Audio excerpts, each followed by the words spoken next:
घर में भगवान की किस किस धातु की मूर्ति की पूजा करना उत्तम होता है? पंचलोह, पीतल, ताम्र, सोना, चांदी। देखिए, अब ये तो अलग अलग देवता और अलग अलग उद्देश्य का विषय है। स्वर्ण प्रतिमा भी विहित है। स्वर्ण प्रतिमा एक अंगूठे के पोर से छोटी भी हो सकती है, क्योंकि बहुमूल्य होते हैं, इसीलिए। रत्नमय प्रतिमा भी है। बिल्कुल विशुद्ध लोहे की प्रतिमा नहीं होनी चाहिए, उसमें कुछ और मिश्रण करके अष्ट धातु या पंचलोहादि जो कहे वो भी चलेगा। गृहस्थों के लिए सामान्यतया 12 अंगुल की प्रतिमा का विधान है। राजोपचार से करने का सामर्थ्य हो तो 16 अंगुल तक की प्रतिमा विहित है। तो प्रतिमा में चरण से लेकर किरीट पर्यंत ही गिना जाता है। अब प्रतिमा का आधार अगर 1 फीट का हो तो उसको नहीं गिनेंगे प्रतिमा में। जहाँ तक उनके अंगों की न्यास प्रतिष्ठा है वहाँ तक उसको गिनेंगे, चरणों से लेकर किरीट पर्यंत। तो इतनी बड़ी प्रतिमा गृहस्थ अपने यहाँ नित्य पूजा में रख सकते हैं। हाँ, अगर किसी विशेष प्रकार से वह अभिषिक्त हों, दीक्षित हों, किसी प्रकार की साधना में उनका विशेषाधिकार हो, इससे अधिक बड़ी प्रतिमा का भी वह कर सकते हैं यजन।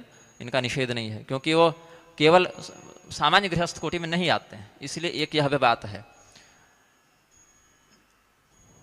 तो इसीलिए ऐसा नहीं कि कौन सा उत्तम है, वो तो मृत्तिकामय प्रतिमा भी है, लौहमयी प्रतिमा, दारूमयी मतलब लकड़ी की प्रतिमा का भी है वर्णन। अष्टविध प्रतिमाष्टविधा स्मृता। प्रतिमा जो है सैकती मतलब बालू की प्रतिमा भी बनती है। रौप्य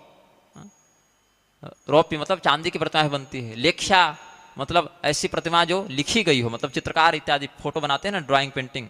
लेख्या, लेप्या कुछ भूमि पर लेप करके भगवत आकृति बनाकर पूजन करके फिर विसर्जित करते हैं। तो लेप्या, लेख्या च सैकती, बालू से बनी प्रतिमा। सैकती प्रतिमा का पूजन कौन करते हैं? जहाँ पर वर्णन आपको मिलेगा कात्यायनी देवी का व्रत जो गोपियाँ कर रही हैं वहाँ पर मिलेगा। तो लेप्या, लेख्या च सैकती, ये सब प्रतिमा के 8 प्रकार भागवत महापुराण में बताए गए हैं और भी आगम ग्रंथों में भी बताए गए हैं। शैली, दारुमयी, लौही, लेप्या, लेख्या च सैकती, मनोमयी, मणिमयी, प्रतिमाष्ट विधा स्मृता। मनोमयी भी मतलब प्रतिमा के और सामने प्रत्यक्ष हुआ नहीं, मन से भी हमने भगवान का ध्यान किया तो वह भी प्रतिमा के ही अंतर्गत आएगा। तो भागवत महापुराण के 11वें स्कंध में भगवान ने बताया है, और यही पद्म पुराण के पाताल खंड में भी मिलता है। शैली, दारुमयी, लौही, लेप्या, लेख्या च सैकती, मनोमयी, मणिमयी, प्रतिमाष्ट विधा स्मृता, चला चलेति द्विविधा प्रतिष्ठा जीव मंदिरम। 2 प्रकार से इनकी प्रतिष्ठा होती है।